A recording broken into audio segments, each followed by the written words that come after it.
Hey, stop following me. Just kidding. Welcome back for chapter 4. We are blowing through this book so quickly. It's kind of an interesting read, isn't it? I'm already really hooked on this story. I want to know what happens. This chapter is from Joe's perspective. Here we go. It's Monday, so the cafeteria is serving chicken fingers with canned peas and apple slices. I had a big breakfast and it's only 11:30, but I'm so hungry I could eat a horse. For real. I go through the line as fast as I can. Ethan and Evan and I used to eat at the round table near the milk machine, but things are different now. I have to lie low. After I pay for my food, I carry my tray over to the other side of the cafeteria, keeping my head down the whole time. So far, so good. There's a long table against the back wall. Nobody ever sits there because it's near the trash cans. 5th grade has the first lunch period, though, so I figure the smell won't be too bad yet. I sit down, put in my earplugs, and inhale everything on my plate in about 3 seconds. I'm still hungry, but I don't want to take any chances going back for more. As I'm sucking down the last of my chocolate milk, I notice someone sitting all the way down at the other end of the table. It's that shrimpy new kid from my class, the one with the big glasses and the long name who sits in front of me. He's got this weird-looking lunchbox open in front of him, and he's eating something that looks like scrambled eggs. Robert Princethal walks by and accidentally bumps my shoulder. At least I think it's an accident. Robert is another Dylan Samreen wannabe. The difference between him and Tom Dinkins is that Robert isn't mean when he's on his own. Sorry about that, he says, and keeps going. My name is Joe Sylvester, but thanks to Dylan Samreen, I am known at school as Putty Tat. It's on account of that thing that Tweety Bird always says to Sylvester the cat in the Looney Tunes cartoons. You know, I thought I saw a putty tat. I wish people would call me Joe, but then Dylan Samreen decides he's going to call you something. Whether you like it or not, that's what everyone else is going to call you too. So at school I am Putty Tat, Putty, or Pud for short. Giving a person a nickname is a way of saying you like them, my mother said when she found out about it. Trust me, I told her. Dylan Samreen doesn't like me. What's not to like? She'd asked, kissing the top of my head. She always does stuff like that, which is why we had to have the big talk this morning. Pretend you don't even know me, I told my mom, and promise you won't do any of your corny mom stuff. I promise, she said, then made an X over her heart with her finger. We'll see, I thought. The new kid is busy eating his lunch, and I'm done with mine, so I just sit there for a while watching Dylan Samreen. I do that a lot, not because I want to, but because I have to. One time in 2nd grade, when I put my jacket down on a bench on the playground, Dylan filled my pockets with dirt. Another time he slipped one of those little packets of ketchup in my homework folder and pounded on it with his fist to make it pop. He's always grabbing the back of my shirt or trying to punch or trip me when no one's looking. His favorite thing of all is to sneak up behind me and make a loud noise because he knows how much that freaks me out.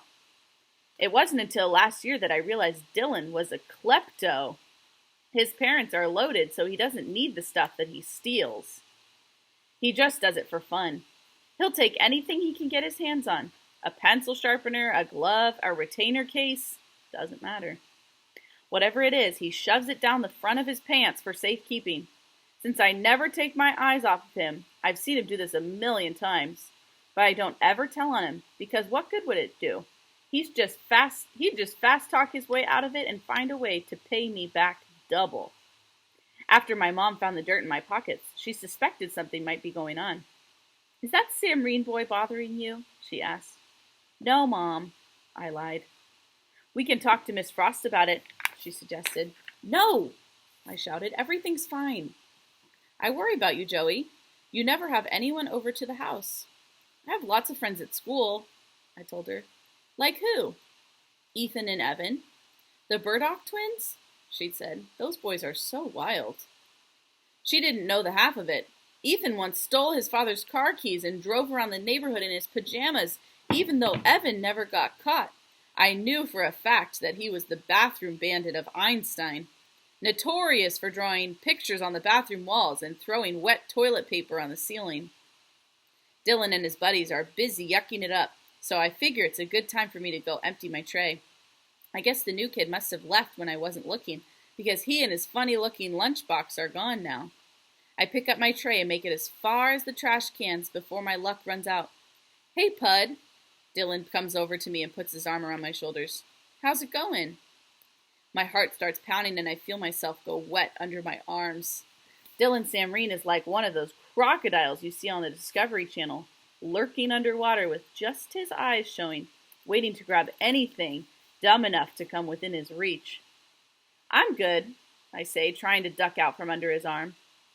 He tightens his grip on my left shoulder and with the other hand pulls the earplug out of my right ear, drops it on the floor, and crushes it with his shoe like a bug.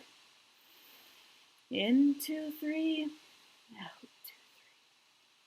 "Listen, Pud, before you go, can I ask you something?" he says. "I guess so." I look down at my shoes.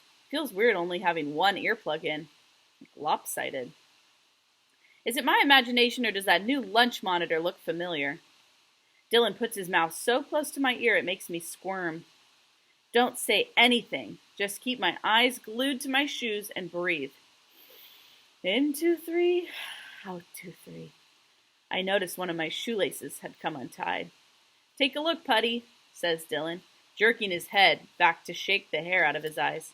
"Tell me if you recognize her too." I don't move. "Oh, was that question too hard for you, Pud? You need me to talk a little slower? Take a look." I don't want to look, but what choice do I have? I lift my head. My mom is standing over near the milk machine. She's wearing a red and white striped apron and she has a whistle around her neck. When she sees me looking at her, she smiles and blows me a kiss. I honestly think I might be having a heart attack. This is exactly what I was afraid would happen. It's the whole reason we'd had the big talk. My face feels like it's on fire. "Come on, Pud," says Dylan. "You don't want to hurt her feelings, do you? Blow her a kiss back." "What's going on, Dill?" asks Tom Dinkins.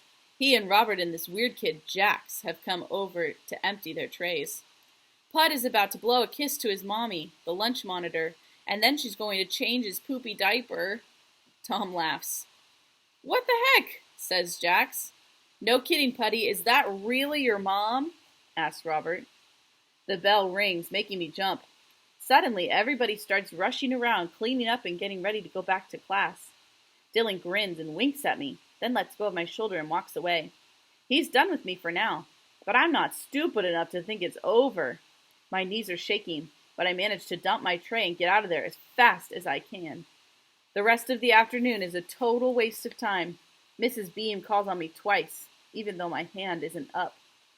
It's only the first day of school and 5th grade already stinks. Man, what a bummer. It sounds like Joe is in need of a good friend.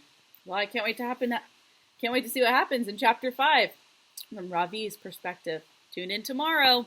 See ya.